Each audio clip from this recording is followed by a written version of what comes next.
नटवर राय मोहन मधुसूदन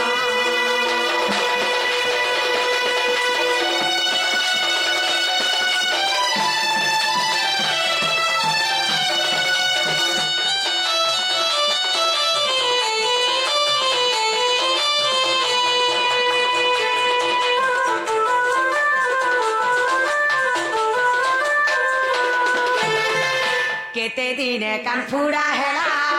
कही देव खुला खुला माँ कही देव खुला खुला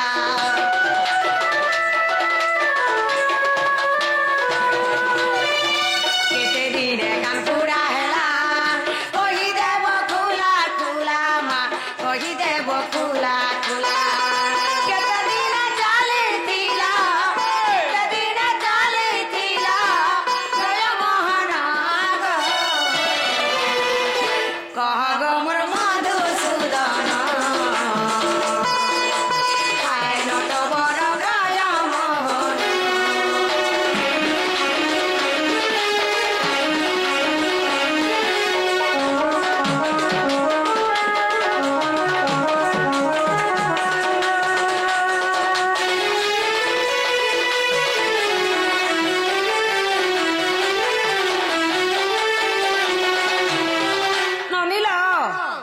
बाबू घर कान केते दिन फुड़ा हिथिला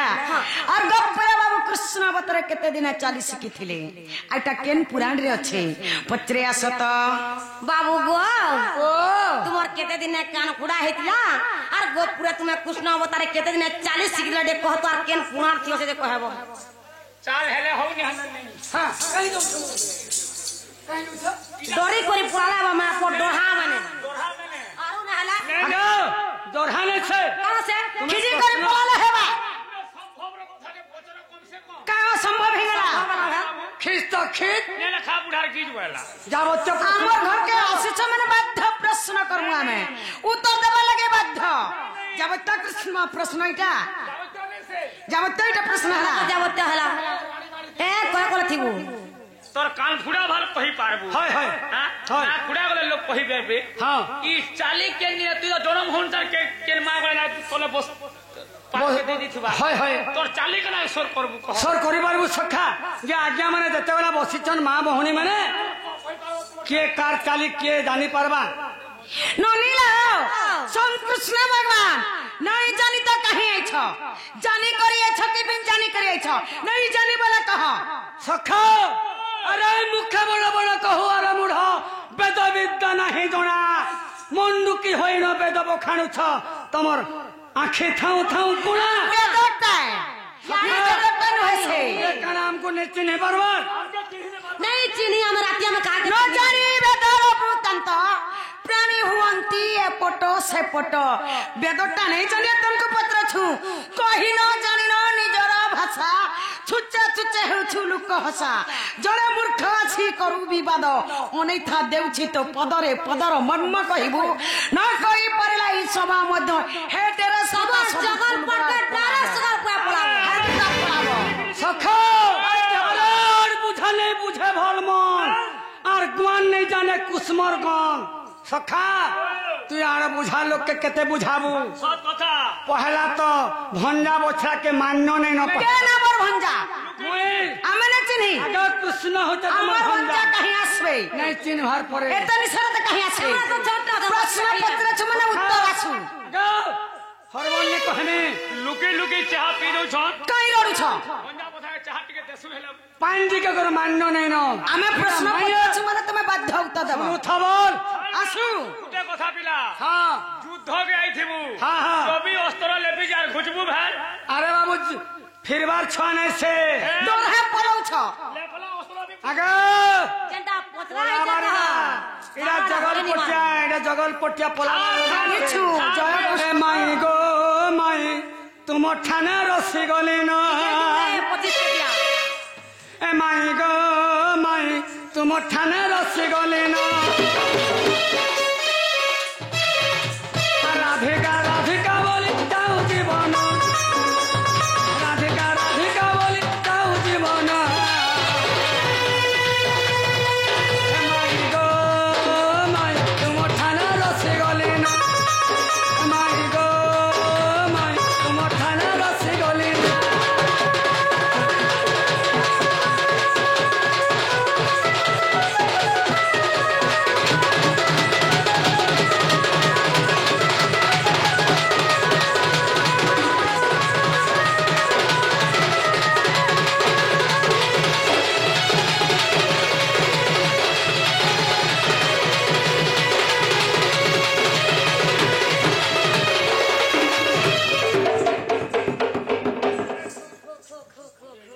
ପିଲା ମାନଙ୍କର ହେନ୍ତା ମାଡ଼ ପଡସି ମକେଇ କରୁଛେ ଭେଳା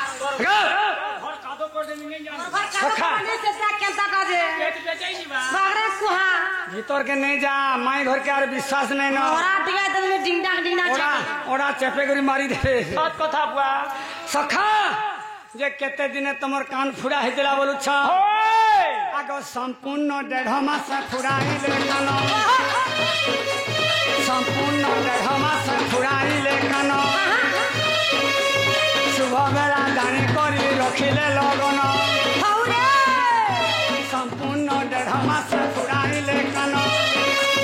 শুভ বেলা জানি করি রখিলে লগন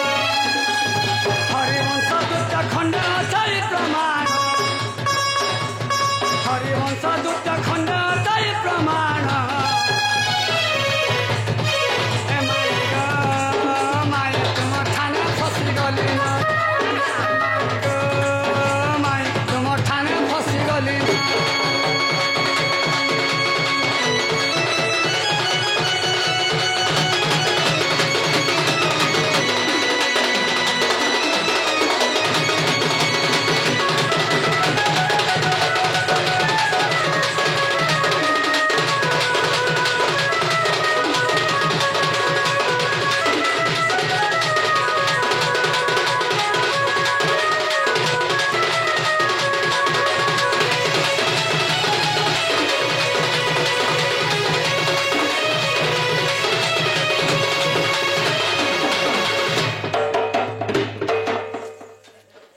ওরে জীবু কেতে গলা পিটি দেমি বলে ডিসপ্লে উড়ে দিবি নি জান ও ডিসপ্লে নি উড়ে বলে ভিতর কে আছো সখা না চাওলা লেখা চাবি দে এটা চুমক ঘিচু ছেড়ে মল্লুহা কে অরিজিনাল ডাকি কହୁଛୁ সখা যে মতে 1.5 মাস হউଥିଲା আর মোর কান কে ফুড়াইছিলে ওই আর কেতে দিনে তুমি 40 শিখি ছিল ফের বলছো দেখ তো প্রশ্ন আগ শুণ শুণ রাধা মাই তুমি শুণ ন দে আগ যাহা পতা রিবা প্রশ্ন মানে দেওছে বুঝায়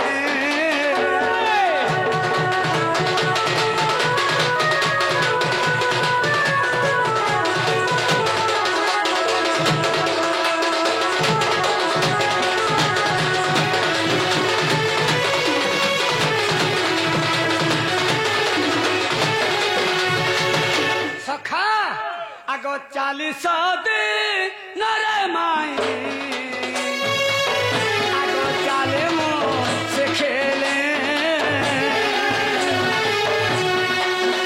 আগ যাহা পতা গিলা মাই আগ বুঝাই কহিলি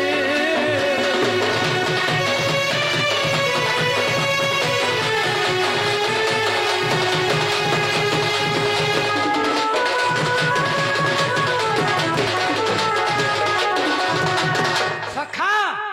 যে কৃষ্ণ ভগবান মর্ত্য মন্ডল রে 40 দিনের দিনে 40 শিখিছিলি হেলা কেবল হেলা না লো বহু যাতে হেরা অরজ রজ রজ হেলা জল সে কর মোর রসিয়ানা গর নট বর আর মধুরা না জনময়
ଗୋପପୁରେ କେତେ ବର୍ଷ ରହିଥିଲ ହରି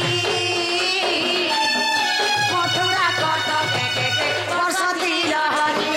ବର୍ଷ ଥିଲ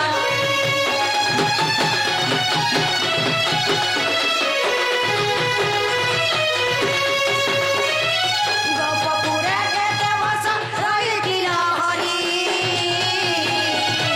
ମଥୁରା କଟକ କେତେ ବର୍ଷ ଥିଲ ହରି ବର୍ଷ ଥିଲ ହରି আর কেতে বর্ষ রহিছিল দ্বারিকা নগর সতে রসিয়ানা গর নট ভরজ ভরজ রজ রাজ রসতে রসিয়ানা গর নট আর মধুরা না জনমই গর গোপপুর রসতে কর রসিয়ানা গর নট রসিয়ানা গর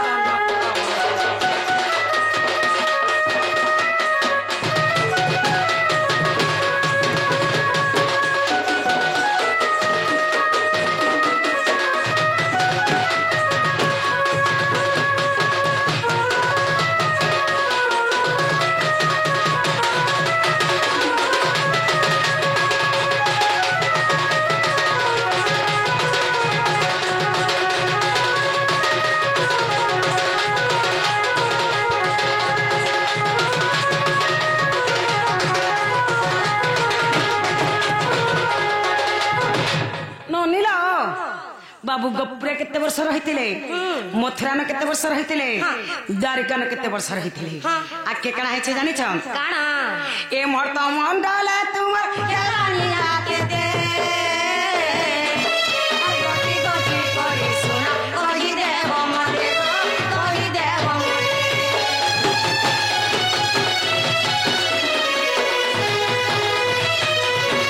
ଏ ମର୍ତ୍ତ ମଣ୍ଡଳ ତୁମର କେରାନିଆ କେତେ ଗଟି ଗଟି କରି ଶୁଣା କହି ଦେବ ମତେ କହି ଦେବ ମତେ আর বুঝাইয়া কহি দেব ইসবা মজর রসিয়ানা গর নট বর রজ বরজ রজ রাজ রস সখর রসিয়ানা গর নট বর আর মধুরা না জনমই গর গোপপুর রস শেখর রসিয়ানা গর নট বর রসিয়ানা গর নট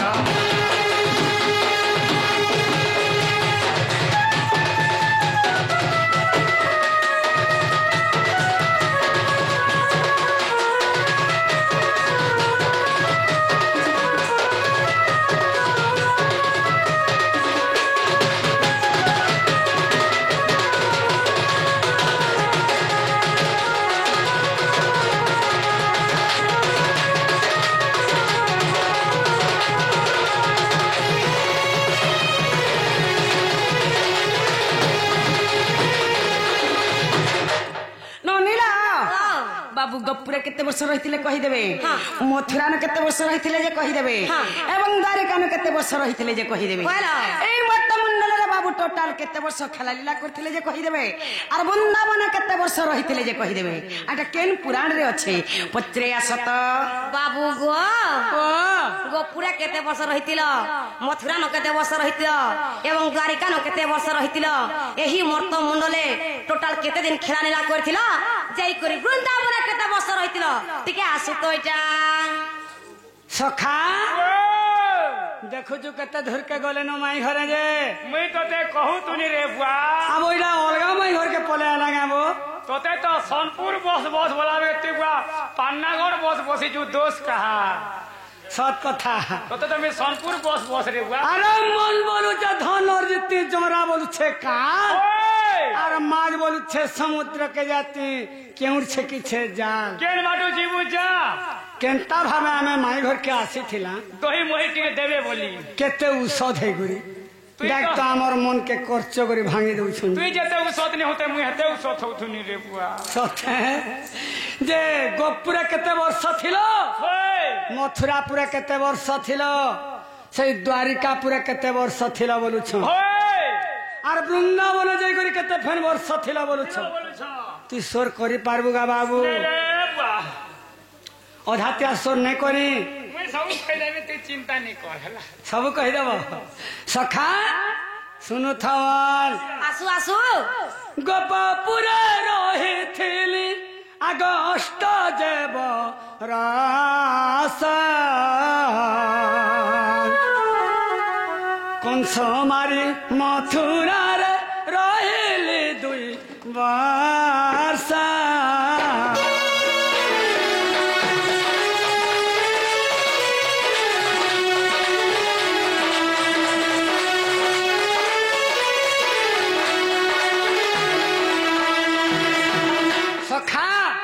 गोपुरे रही 8 बरस आर कंस मारिक मथुरापुरा रही 2 वर्ष केते वर्ष है 10 वर्ष कटि जीव गोप मधुरा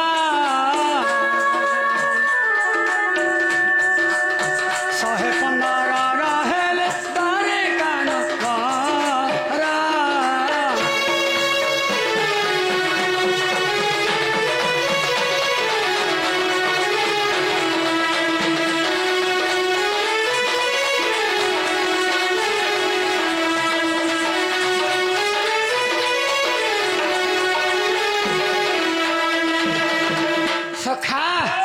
गोपुरे रही 8 बरस आर कंस मारिक मथुरापुरा रही 2 वर्ष 10 वर्ष है जैकरी द्वारिकापुरे रही 115 बरस सर्वमोट मिसिक केते वर्ष है